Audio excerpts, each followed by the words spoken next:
Então, a cidade flutuante, ela começou a se constituir na década de 20 do século passado, não é? Nos anos 1920, exatamente com o fim do período da borracha e tudo mais, houve esse processo migratório, não é?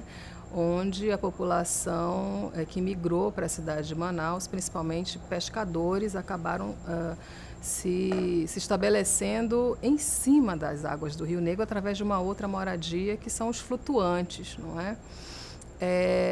Com a proximidade da implantação da Zona Franca de Manaus, nos anos 60, essas moradias, os moradores que habitavam a cidade flutuante, eles foram convidados a se retirar de lá exatamente para bairros mais distantes do centro. Então, em Manaus, nós temos moradores que habitavam a cidade flutuante, foram para o bairro da Alvorada, que é um bairro da periferia de Manaus, que hoje já está mais próximo do centro, e também para o bairro da Raiz, o conjunto Costa e Silva, não é? Que também é uma habitação popular.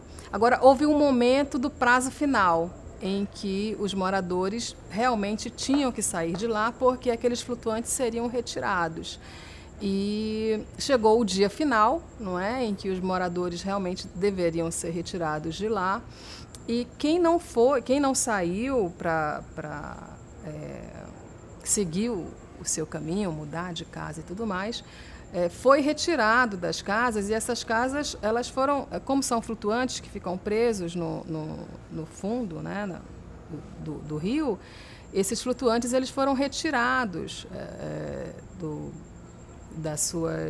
daquilo que segurava eles a encosta dos rios, eles foram retirados de lá, e conta-se, não é, que eles saíram dali, foram retirados da cidade, exatamente ateou-se fogo nas casas, e eles simplesmente foram embora junto com o Rio Negro, não é, com as águas do Rio Negro. Morei durante 14 anos em São Paulo, fazendo mestrado e doutorado, e quando eu voltei para Manaus, eu me deparei com esse processo que a cidade está vivendo, de um processo de urbanização, não é, e de saneamento dos igarapés com o programa Prosamin, que está retirando as palafitas da cidade de Manaus e construindo as habitações populares do Prosamin.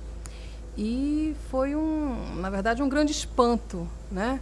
Porque as palafitas de Manaus, elas têm a cara da cidade. Durante muito tempo, a paisagem urbana dessa cidade, ela foi marcada por essas habitações. Então, voltar para Manaus e me deparar com essa retirada foi um grande espanto. O que a gente não pode confundir é a habitação, que retrata exatamente uma solução do homem amazônico para habitar, com o lixo que acabou sendo gerado não apenas pela palafita e não apenas pelas comunidades, não é, envolvidas, mas pelo próprio crescimento da cidade, pelo seu processo de desenvolvimento. Então, na verdade, foi a cidade como um todo que promoveu a degradação ambiental dos igarapés, e não apenas as palafitas e os seus moradores. A forma como a palafita ocorre na cidade é bem diferente do modo como ela ocorre no leito, não no leito, né, nas margens dos rios. Essa é uma grande diferença, não é? Os ribeirinhos, eles constroem as palafitas às margens dos rios, não é? Então, você passa no beiradão dos rios amazônicos, você vê as palafitas passando não como aglomerados urbanos, como nós temos na cidade. Quando ela vem para a cidade, ela se constitui como um aglomerado urbano, e aí revela um problema habitacional muito grande das cidades, não é? Porque na cidade ela vai se constituir exatamente no leito dos igarapés, dentro dos igarapés, não é?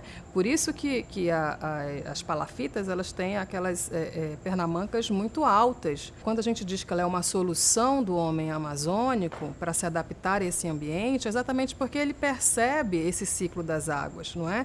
Então, esse ciclo das águas faz parte da vida dele e do seu próprio modo de morar. Agora, quando ele vem para a cidade e constrói a palafita dentro do igarapé, aí você tem uma contradição das próprias relações que se dão na cidade, que são diferentes das relações que se dão no a população ribeirinha, não é? Então, essa é uma diferença muito importante, que, na verdade, na cidade, ela se torna um problema social, a partir da desigualdade que nós temos, das contradições que nós temos e do próprio desenvolvimento econômico da cidade de Manaus. Porque se a gente for reconstituir como que essas palafitas chegam na cidade de Manaus e se constituem como aglomerados urbanos, a gente vai ver que ela acompanha os ciclos econômicos da cidade, os processos migratórios, não é, do interior para a cidade, exatamente no período da decadência da borracha, não é, e posteriormente com a Zona Franca de Manaus. Agora, antes das palafitas, nós tivemos a cidade flutuante, não é?